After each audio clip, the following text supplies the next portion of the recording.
क्या आपने कभी सोचा है कि यह शरीर जिसे हम अपना मानते हैं आखिर बना किससे है? क्या यह केवल मांस, हड्डियों और रक्त का ढांचा है या इसके भीतर कोई अदृश्य रहस्य छिपा है? भारतीय दर्शन कहता है कि मनुष्य का शरीर केवल भौतिक पदार्थों का जोड़ नहीं है, यह एक दिव्य संरचना है जिसे ब्रह्मांड के 5 मूलभूत स्तंभों पंचतंत्र से गढ़ा गया है। यह पंच तत्व है पृथ्वी, जल, अग्नि, वायु और आकाश। इन्हीं से हमारा अस्तित्व बना है और इन्हीं में एक दिन विलीन भी हो जाना है। यही कारण है कि जब किसी प्राणी का शरीर समाप्त होता है तो अंतिम संस्कार की क्रिया में भी उन्हें इन्हीं पंच तत्वों को समर्पित कर दिया जाता है। शरीर की मिट्टी मिट्टी में, जल जल में, अग्नि अग्नि में, वायु वायु में और आत्मा आकाश की अनंतता में लौट जाती है। पंचतत्व का महत्व। पंचतत्व केवल भौतिक दुनिया का आधार नहीं है, ये हमारी चेतना, भावनाओं और आध्यात्मिक अनुभवों के भी मूल स्रोत है। पृथ्वी हमें स्थिरता देती है, जल हमें प्रवाह और भावनाएं देता है, अग्नि हमें ऊर्जा और प्रकाश देती है, वायु हमें जीवन की गति देती है, आकाश हमें अनंतता और स्वतंत्रता देता है। जब ये तत्व संतुलित रहते हैं तो मनुष्य का जीवन सुख, शांति और दिव्यता से भर उठता है। लेकिन जब इनमें असंतुलन होता है तो बीमारियां, मानसिक तनाव और आध्यात्मिक दूरी उत्पन्न हो जाती है। पंच तत्व और भारतीय चिंतन। ऋग वेद, उपनिषद और भगवत गीता जैसे शास्त्रों में पंच तत्व की बार बार चर्चा मिलती है। आयुर्वेद कहता है कि शरीर के सभी दोष, वात, पित्त, कफ भी इन्हीं तत्वों के असंतुलन से उत्पन्न होते हैं। योग और ध्यान में भी साधना का मुख्य लक्ष्य इन्हीं पंच तत्वों को शुद्ध और जागृत करना होता है। आत्मा और पंच तत्व। आत्मा स्वयं पंच तत्वों से परे है, परंतु आत्मा का अनुभव इन्हीं के माध्यम से होता है। जब हम ध्यान करते हैं तो धीरे धीरे शरीर और मन के आवरण हटते हैं और आत्मा अपनी शुद्ध स्थिति में प्रकट होती है। इस यात्रा की शुरुआत इस लेख माला में हम समझेंगे कि पृथ्वी तत्व हमें स्थिरता और धैर्य कैसे देता है, जल तत्व हमारी भावनाओं और मन की शुद्धता से कैसे जुड़ा है, अग्नि तत्व जीवन की ऊर्जा, पाचन और आत्म ज्योति से कैसे संबंधित है, वायु तत्व हमारी सांसों और विचारों की गति को कैसे नियंत्रित करता है, आकाश तत्व हमें अनंत ब्रह्मांड और दिव्यता से कैसे जोड़ता है। यह यात्रा केवल ज्ञान की नहीं, अनुभव की भी होगी। जब हम इन तत्वों को समझेंगे और उन्हें साधना में जागृत करेंगे तब जीवन केवल अस्तित्व नहीं रहेगा बल्कि एक उत्सव बन जाएगा। पृथ्वी तत्व का रहस्य है। पृथ्वी तत्व का आधार। जब हम पृथ्वी शब्द सुनते हैं तो सबसे पहले हमारी नजर मिट्टी, धरती या जमीन पर जाती है, परंतु पृथ्वी तत्व केवल बाहर की धरती नहीं है, यह हमारे भीतर का वह आधार है जो हमें स्थिरता, धैर्य और जड़ से जुड़ाव प्रदान करता है। ऋग्वेद में कहा गया है, माता भूमि है, पुत्रो हम पृथ्व्याः, अर्थात यह धरती हमारी माता है और हम उसके पुत्र हैं। जिस प्रकार एक माँ अपने बच्चे को गोद में थामकर सुरक्षा देती है, उसी प्रकार पृथ्वी तत्व हमारे शरीर और मन को सहारा देता है। शरीर में पृथ्वी तत्व। मानव शरीर के सबसे ठोस अंग, हड्डियां, मांसपेशियां, दांत, त्वचा, ये सब पृथ्वी तत्व की ही अभिव्यक्तियां हैं। यदि शरीर को एक मकान माने तो पृथ्वी तत्व उसकी ईंट और पत्थर है। यह हमें आकार देता है और हमारी पहचान को ठोस बनाता है। मन और भावनाओं में पृथ्वी तत्व। पृथ्वी तत्व केवल शरीर को आकार नहीं देता बल्कि हमारे मन की स्थिरता से भी जुड़ा हुआ है। जब मन भटकता है तो ध्यान भंग होता है, जब मन स्थिर होता है तो निर्णय सही होते हैं। ध्यान में बैठे साधक को सबसे पहले अपने भीतर पृथ्वी तत्व को जागृत करना होता है, तभी उसका मन डगमगाने से बचता है और साधना गहराई पकड़ती है। जीवन में पृथ्वी तत्व का महत्व है। कुछ लोग बहुत संतुलित और धैर्यवान होते हैं, उनके भीतर एक अडिग शक्ति होती है, चाहे हालात कितने भी कठिन क्यों न हो, वे डगमगाते नहीं। यह गुण पृथ्वी तत्व की देन है। पृथ्वी हमें सिखाती है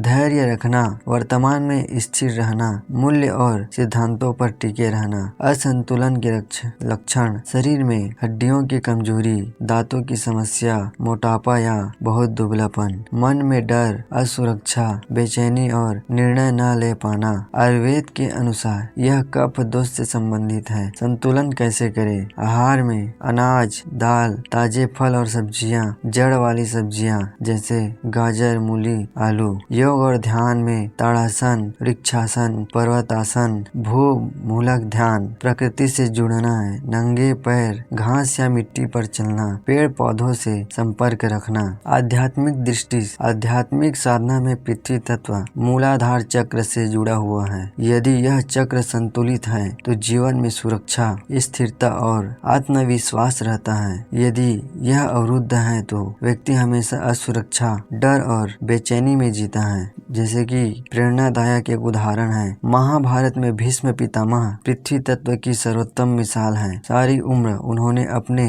वचनों पर अडिग रहते हुए धर्म का पालन किया। उनका धैर्य और स्थिरता इस बात का प्रतीक है कि जब पृथ्वी तत्व जागृत हो तो इंसान परिस्थितियों का दास नहीं बनता, बल्कि परिस्थितियां उसका सम्मान करती है। पृथ्वी तत्व हमें याद दिलाता है कि जीवन में स्थिरता जरूरी है। हमें जड़ें मजबूत हों तभी हम आकाश को छू सकते हैं। पृथ्वी हमें यह सिखाती है कि जैसे धरती पर पेड़ पौधे, नदियां और पर्वत टिके हुए हैं, वैसे ही जीवन की हर परिस्थिति में हमें टिके रहना है। जल तत्व का रहस्य है। जल को संस्कृत में आपः कहा गया है। वेदों में जल को जीवन का मूल कहा गया है। आपोहिष्ठा मयो भुवः। जल आनंद का स्रोत है। हमारे शरीर का लगभग 70% हिस्सा जल से बना है। रक्त, लसिका, पसीना, आंसू, लार, यह सब जल तत्व की अभिव्यक्ति है। बिना जल के जीवन की कल्पना ही नहीं की जा सकती। शरीर की हर कोशिका जल पर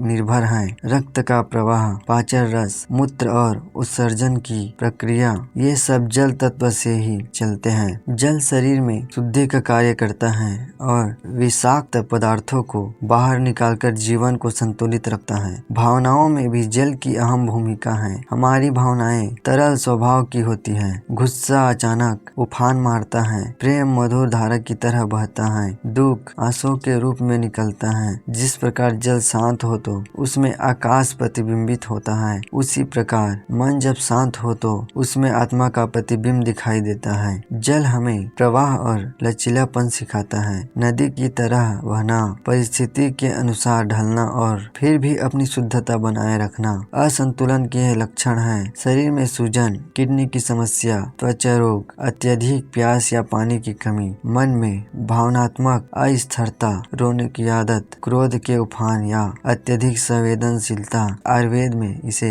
कफ और पित्त दोष से जोड़ा गया है। संतुलन के उपाय हैं शुद्ध और पर्याप्त पानी पीना, नारियल पानी और फलों का रस लेना, अत्यधिक नमक और शराब से बचना, नाड़ी शोधन, चंद्र भेदन, प्राणायाम और ध्यान में जल की धारा की कल्पना करना, नदियों, झीलों या समुद्र किनारे समय बिताना, वर्षा का अनुभव करना और स्नान के समय भाव रखना कि जल सारी नकारात्मकता को धो रहा है। आध्यात्मिक दृष्टि से जल तत्व स्वाधिष्ठान चक्र से जुड़ा है, जो नाभि के नीचे स्तर है। यही से सृजनशीलता, कला और भावनाएं उत्पन्न होती है। संतुलित हो तो व्यक्ति प्रसन्नचित्त और रचनात्मक होता है। अवरुद्ध हो तो भावनाओं में बह जाता है या भाव शून्य हो जाता है। रामायण में सबरी इसका उदाहरण है। उनका हृदय भक्ति जल से भरा हुआ था। वर्षों तक उन्होंने राम की प्रतीक्षा की और जब प्रभु राम आए तो प्रेम की धारा बह निकली। जल हमें सिखाता है जीवन में प्रवाह बनाए रखो, भावनाओं को दबाओ मत, पर नियंत्रित करो और मन को शांत रखो ताकि आत्मा का प्रतिबिंब देख सको। अग्नि तत्व का रहस्य, अग्नि केवल लौ नहीं है, यह जीवन की ऊर्जा, प्रकाश और परिवर्तन की शक्ति है। ऋग्वेद में अग्नि को देवता कहा गया है। अग्नि वह है जो यज्ञ की आहुति देवताओं तक पहुंचाती है। अग्नि तत्व के बिना शरीर जीवित रह सकता है, न आत्मा का जागरण संभव है। शरीर में अग्नि कई रूपों में कार्य करती है। जठर अग्नि भोजन को पचाती है। दृष्टि की अग्नि हमें देखने की शक्ति देती है। कोशिकाओं की अग्नि हर कोशिका को ऊर्जा देती है। अग्नि कमजोर हो जाए तो पाचन बिगड़ता है। है, कोशिकाएं सुस्त हो जाती हैं और बीमारियां जन्म लेती हैं। मन और भावनाओं में भी अग्नि है। गुस्सा की तीव्रता, जुनून की आग, संकल्प की ज्वाला। संतुलित अग्नि लाभकारी है। अत्यधिक अग्नि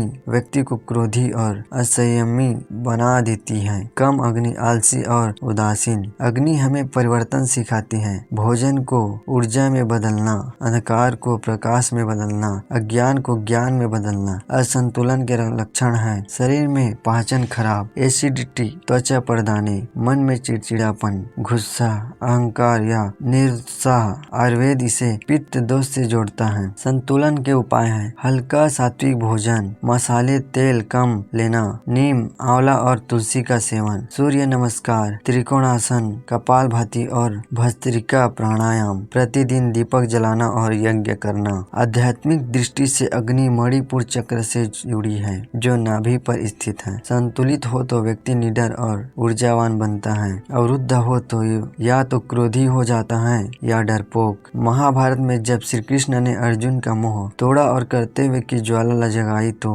अर्जुन युद्ध में निर्भीक हो गए। अग्नि हमें सिखाती है आलस्य मत करो, ऊर्जा से जीवन को रोशन करो और भीतर की नकारात्मकताओं को जलाकर आत्मा की ज्योति प्रकट करो। वायु तत्व का रहस्य। वायु तत्व को संस्कृत में प्राण कहा गया है। यह केवल हवा नहीं, जीवन की शक्ति है। जन्म की पहली सांस जीवन की शुरुआत है और अंतिम श्वास जीवन का अंत। वायु तत्व जीवन और मृत्यु की डोर है। शरीर में वायु श्वास हृदय की धड़कन, रक्त का प्रवाह और स्नायु तंत्र में सक्रिय है। आयुर्वेद कहता है कि वात दोष का मूल आधार वायु तत्व है। विचार भी वायु की तरह आते हैं और चले जाते हैं। संतुलित वायु विचारों को स्पष्ट और रचनात्मक बनाती है। असंतुलन चिंता और अस्थिरता लाता है। वायु हमें गति और लय सिखाती है। जीवन रुकना नहीं चाहिए जैसे वायु रुकती नहीं। वायु यह भी बताती है कि हम सब एक श्वास से जुड़े हुए हैं। असंतुलन के लक्षण हैं शरीर में गैस, जोड़ों का दर्द, अनिद्रा, मन में बेचैनी, घबराहट और अवसाद। संतुलन के उपाय अनुलोम विलोम, भ्रामरी, गहरी श्वास, योग में वज्रासन,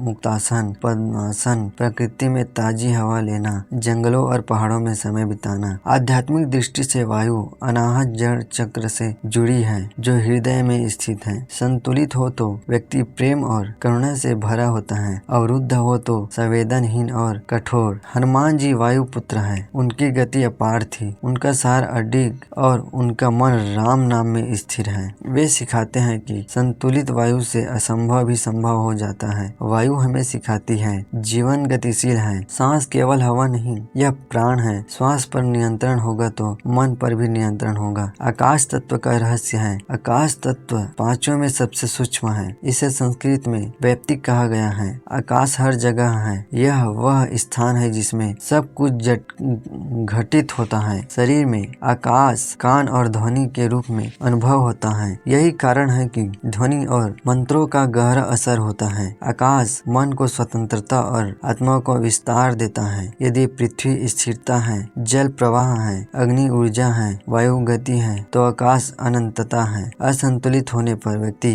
खालीपन, अकेलापन और दिशाहीनता महसूस करता है। संतुलन के उपाय हैं मौन साधना, ध्यान, आकाश की ओर निहारना, मंत्र जप और ध्वनि चिकित्सा। आध्यात्मिक दृष्टि से आकाश सहस्त्रार चक्र से जुड़ा है जो सिर के शीर्ष पर स्थित है। जब यह जागृत होता है तो साधक ब्रह्मांड से एकत्व अनुभव करता है। भगवत गीता में श्री कृष्ण कहते हैं कि जैसे आकाश सबको समेटे हुए हैं पर उनसे अछूता रहता है, वैसे आत्मा भी सब अनुभव करती है पर उनसे बंधती नहीं। आकाश हमें सिखाता है कि आत्मा असीम और स्वतंत्र है।